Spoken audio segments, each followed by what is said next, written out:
தாவேக்கா ஆட்சி அமைந்து 2 வாரங்களுக்கு மேல ஆச்சு. எப்படி இருக்கும் ஜாப்? அது ஜாப் இல்ல திருநா, எனக்கு நானே வச்சுக்கிட்ட ஆப்பு. கொலை கொள்ளை. நேற்று கூட கோயம்புத்தூர்ல ஒரு சிறுமி கிணத்துல பிணமாக கிடந்தாங்க. பெண்கள், குழந்தைகள் மற்றும் முதியோர் நலனில் அவர்களின் பாதுகாப்பில் அக்கறை செலுத்துவதே நம் தமிழக வெற்றி கழகத்தின் அடிப்படை நிலைப்பாடுகளில் ஒன்று. இப்பவும் சொல்றேன், உறுதியா சொல்றேன், சத்தியமா சொல்றேன், பெண்கள், பெண் குழந்தைகள், ஆண் குழந்தைகள் பாதுகாப்பு நம் ஆட்சியில நம்பர் 1 இருக்கும். இந்த கண்ணாடியை பார்த்து நீயே காரி துப்பிக்கோ. எத்தனை ஒரு பஞ்சாயத்தடா முடிச்சு வச்சு பாரு, நமக்காக அம்பட்டு பெண்ணும் பிள்ளை குட்டியோட வெயில்ல காத்து கிடக்குறாங்களே. அடிச்சு கொள்றாங்க காதலிய, இந்த மாதிரி பாலியல் துன்புறுத்தல் பல்வேறு விஷயங்கள்ல முதல்வரா எதுக்குமே இப்போ முன்னாள் முதல்வர் வந்து ஏதாவது ட்விட்டர்ல போடுவார், ஏதாவது இவர் அது கூட ரிப்ளை பண்ண மாட்டாரு அப்படின்னு ஒரு கருத்து. இல்ல, அவர் வந்து கடந்து போக பாக்குறாரு. இந்த 10 நாளா நடக்கக்கூடிய சட்ட ஒழுங்கு பிரச்சனைகளுக்கு எல்லாம் பின்னாடி திமுக தான் இருக்கு. எல்லாத்துக்கும் அந்நியா தான் காரணம். ஓட்டன்னு வச்சுக்க, என்னடா அந்நியதான் காரணம், அந்நியதான் காரணம் இருக்க. ஏடா நீ பண்ண தவறுல வாந்தி எடுத்துட்டு இருக்க, அதுக்கு நானே பொறுப்பாக முடியும். அன்னைக்கு அப்படிதான் வந்து சாணியம் மிச்சம் இருக்கேன், அதுக்கு என்னதான் காரணங்கிற. ஏண்டானா அவங்க நொண்ணனுக்கு வந்து கெட்ட பேரை ஏற்படுத்துறதுக்காக திமுக அப்படி ஒரு விஷயம் பண்ணுதான். எங்களுக்கு வேற வேலை இல்ல. இந்த மாதிரி விமர்சனங்கள் வந்து கடந்து போக பாக்குறாரு, தப்பித்து கொள்ள பாக்குறாரு. தட்டுமுட்டா இருக்கு, மெயின் ரோடு எங்கடா இருக்கு ஐயா? ஆத்தடி தெய்வமே, புயல் வேகத்துல போய்கிட்டு இருக்கே, குறுக்கு எது மணலாரி வந்துடா சாமி. இந்த தாவேக அரசாங்கத்தின் செயல்பாடுகளை நினைத்தால் வெறி வருது சார். அன்னைக்கு நடந்ததுக்கு ஸ்டாலின் தான் பொறுப்புன்னு சொன்ன விஜய் அவர்களே, இன்னைக்கு கோயம்புத்தூர்ல நடந்த சம்பவத்துக்கு நீ தான் பொறுப்பு. வீட்டை விட்டு வெளியே வாயா, பனையூர் விட்டு வெளியே வா. 9க்கு போறதவனே மாதிரி உள்ளே உட்கார்ந்துட்டு இருக்க, ஓடி வெளில வாடா. இன்னும் வந்து பனையூர்ல உட்கார்ந்துட்டு என்ன பண்ணிட்டு இருக்க? தாவேக அரசாங்கம் வந்ததுல இருந்து ரேப் நடக்குது, கொலை நடக்குது, கொள்ளை நடக்குது, ரவுடிசம் சார்ந்த சண்டைகள் நடக்குது, தாக்குதல்கள் நடக்குது. போதும் லிஸ்ட் பெருசா போய்கிட்டு இருக்கு. வழக்கம் போல சிஎம் விஜய வந்து அவர் ஆட்சிக்கு வராதிருக்கும் பொழுதே சந்திக்க முடியாது, கேள்வி கேட்க முடியாது. பிரஸ் மீட்டை பார்த்தா ஓடுவாரு மோடி மாதிரி. மோடியோட 2.0 தான் விஜய். சரி, விஜய தான் கேட்க முடியலையே அப்படின்னு சொல்லி அந்த தாவேக அரசாங்கத்துல இருக்கக்கூடிய அமைச்சர்கள்ட்ட போய் கேள்வி கேட்கிறாங்க.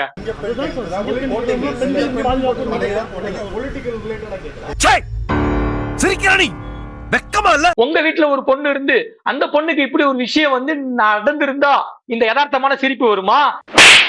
எனக்கு இந்த பெண் அடிமை பண்ணீங்க, இன்னைக்கு அப்படி பெண் அடிமை பண்ற ஒரு ஆட்சி தேவையா? ஐயே வாய பாரு.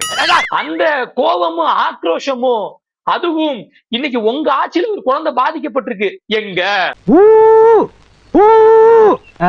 எதுக்கு அசைய மாட்டியா?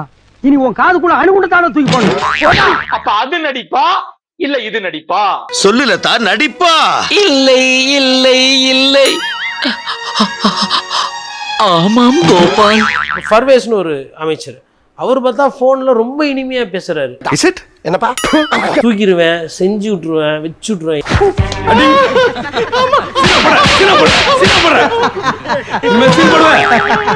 இப்படியான பொறுப்பில்லாத அமைச்சர்கள் எல்லாம் அமைச்சரவையில வச்சிருக்கிறத பார்க்கும் பொழுது தமிழ்நாட்டு மக்களுக்கு பயம் வருது. நாங்களே தன்னால எங்க தலையில நாங்களே மண்ணள்ளி போட்டுக்கணும். நல்லா ஆச்சு நாங்க ஒதுக்கி வச்சுட்டு இன்னைக்கு கட்ட ஆச்சு எத்தனை வந்து நாங்க உட்கார வச்சிருக்கிறோம். இப்பதான் புரியுதா?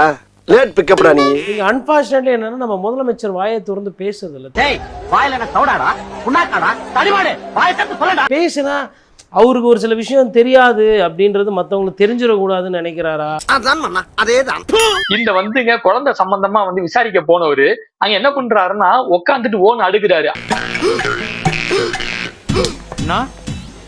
என்னடா அவார்டா கொடுக்குறாங்க, இப்படி ஆக்ட் பண்றீங்க? இதே போன ஆட்சியில கரூர் சம்பவத்துல மிஸ் இவர அன்பில் மகேஷ் பொய்யாமொழி வந்து அங்க போயிட்டு உணர்வு பூர்வமா நின்னு அழுததை வந்து இவனுக்கு எல்லாம் ட்ரோல் பண்ணானுங்க. இன்னைக்கு இவங்களோட அமைச்சர் அங்க போய் உட்காந்துட்டு வந்து என்ன பண்றாரு, கண்ணீர் தான் விடுறாரு. உனக்கு வந்தா ரத்தம், எனக்கு வந்தா தக்காளி சட்னி. ரவுடி எல்லாம் சரண்டர் ஆயிட்டாங்க. ஆமா இல்ல, அதுக்கு என்னப்பா? எங்க ரவுடி எல்லாம் சரண்டர் ஆன மாதிரி, குற்றம் பண்ணவங்க எல்லாம் சரண்டர் ஆன மாதிரி தெரியுது. இவர் வந்த 12 நாள்ல கிட்டத்தட்ட 60-70 கொலை நடந்துச்சு. பெண் பாலியல் பலாத்காரம்லாம் நடந்துக்குது. அதுக்கெல்லாம் ஒரு ஒண்ணுமே சிறப்பு படையில போட்டு எல்லாம் போட்டுக்கிறாரு. பிங்க் வண்டி விட்டு பிங்க் போலீஸ், அதெல்லாம் அப்பத்துல இருந்து தான். இப்ப ஒன்னும் புதுசா அவர் எத்தனை வரல, எல்லாமே பழைய தான்.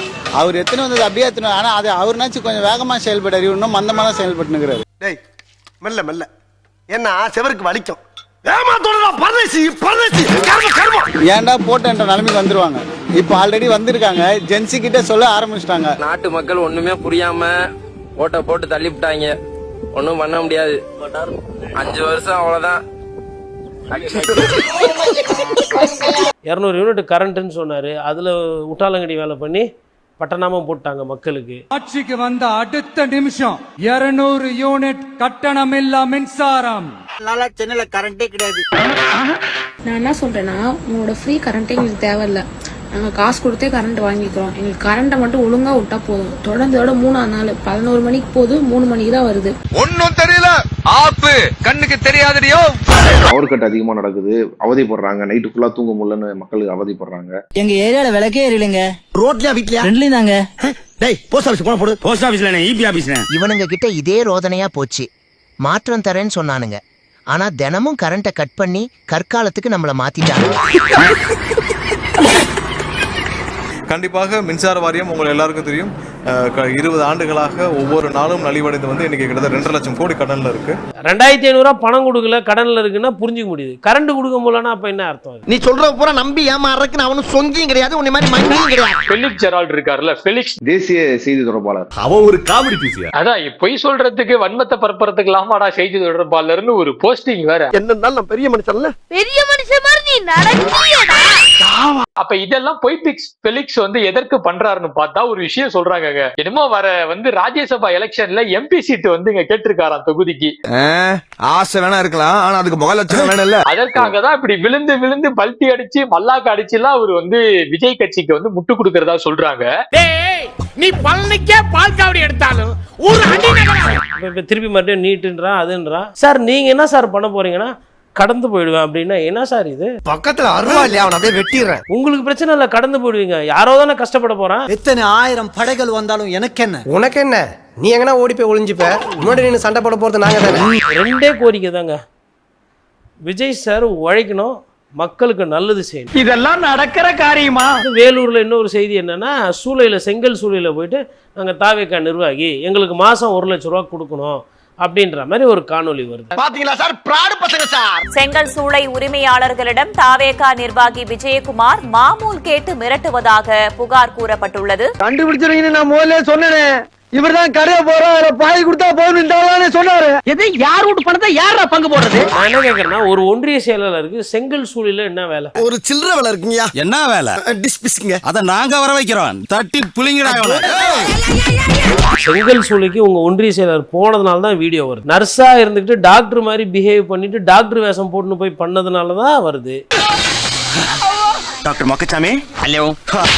ஏடா கோட்டை எடுத்து மாட்டிக்கிட்டா எதுக்கு இந்த வேலை? இதெல்லாம் எங்களுக்குள்ள ஒரு என்டர்டெயின்மெண்ட்டுங்க. என்டர்டெயின்மெண்டா? கான்ஸ்டபிள், இவனுக்கு எல்லாரையும் கூட்டி போய் ஸ்டார்ட் பண்ணு.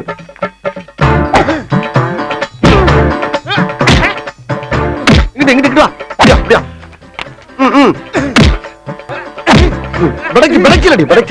மண்டையில மட்டும் அடிச்சிடாத, குலக்கேசல் உள்ள போயிருவேன். சரியா? உங்க வீட்டு பிள்ளையா நினைச்சு எல்லாரும் என்னை மன்னிச்சிருக்க.